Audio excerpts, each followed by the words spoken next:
الحمد لله رب العالمين وصلوات ربي وسلامه على المبعوث رحمة للعالمين وعلى آله وصحبه أجمعين.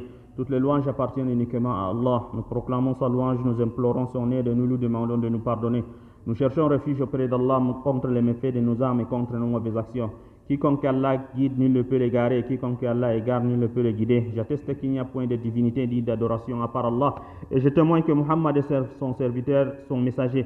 Que la paix et la bénédiction d'Allah soient répandues sur lui ainsi que sur sa famille, sur ses compagnons et sur tous ceux qui suivent leur chemin jusqu'au jour de la résurrection. Amen. Amen.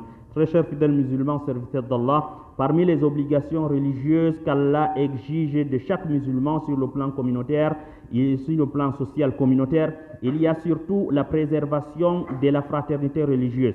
Cette fraternité qui est le lien le plus sacré du point de vue religieux mérite d'être préservée pour la grande valeur qu'elle représente et la statue que le Seigneur l'accorde. Et sachez, chers frères, que Allah a prescrit plusieurs devoirs et plusieurs droits et devoirs réciproques entre les frères musulmans en vue de renforcer ce lien communautaire entre eux. En vue de renforcer le lien communautaire, en vue de renforcer ce lien communautaire entre les musulmans. Allah exige n'importe quel musulman d'aider son frère, de l'honorer, de lui faire du bien, aussi l'épargner de tout mal, qui serait susceptible d'affaiblir ou de couper cette fraternité entre les musulmans. Et c'est pour cette même cause-là que la religion interdit rigoureusement le fait de couper la parole avec un frère musulman au-delà de 3 jours et considère cette attitude de rupture de parole entre les musulmans comme un grand péché. Imam al-Bukhari et Muslim nous rapportent que l'envoyé d'Allah a dit: il n'est pas permis à un musulman de fuir son frère musulman au-delà de 3 jours. Lorsqu'ils se rencontrent, chacun d'entre eux se détourne de l'autre, et le meilleur parmi eux est celui qui recommence à saluer.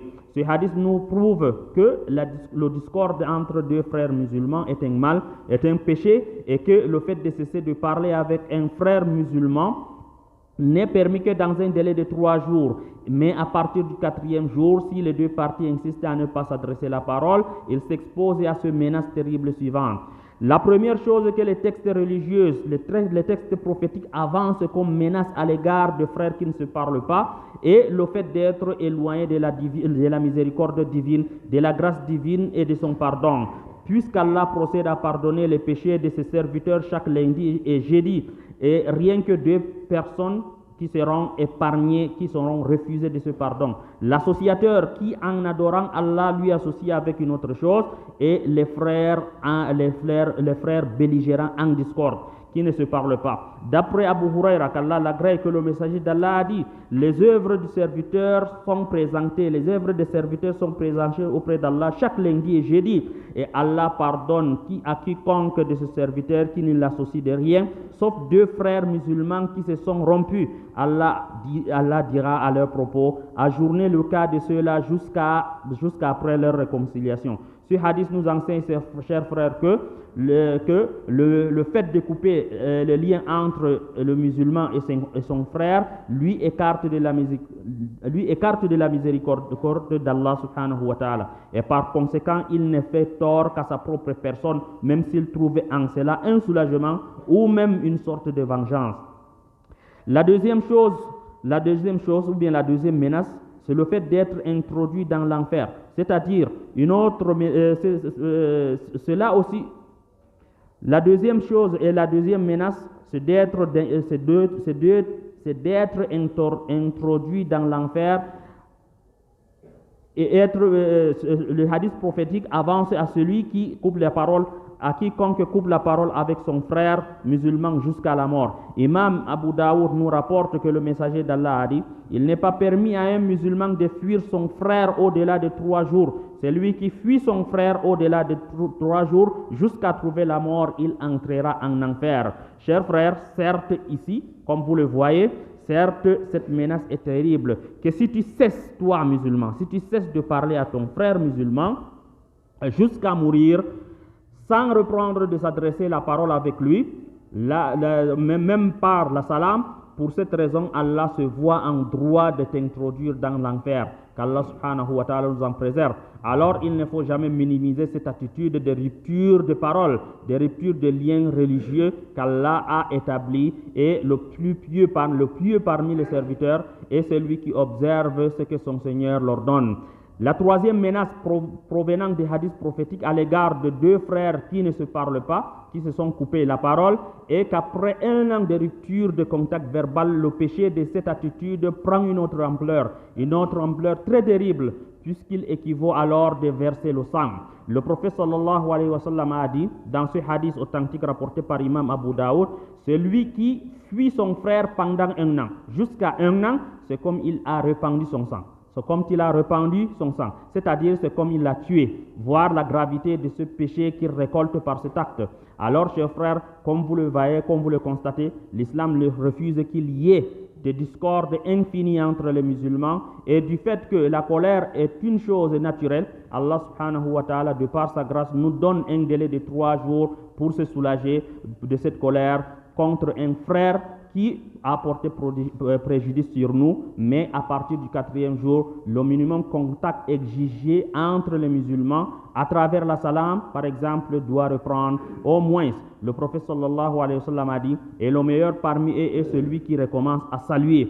Cependant, il y a un cas où l'on peut couper la parole, toute relation avec un frère, pour un délai illimité, sans toutefois être reproché par la religion et peut-être même être apprécié et récompensé par Allah subhanahu wa ta'ala, Allah subhanahu wa ta'ala pour cette attitude. C'est dans le cas où un frère insiste dans le péché tout en méprisant les lois d'Allah subhanahu wa ta'ala, ou celui qui persiste dans des pratiques, des innovations, ou bien les pratiques ancestrales ou la tradition ancestrale contrevenante à l'islam.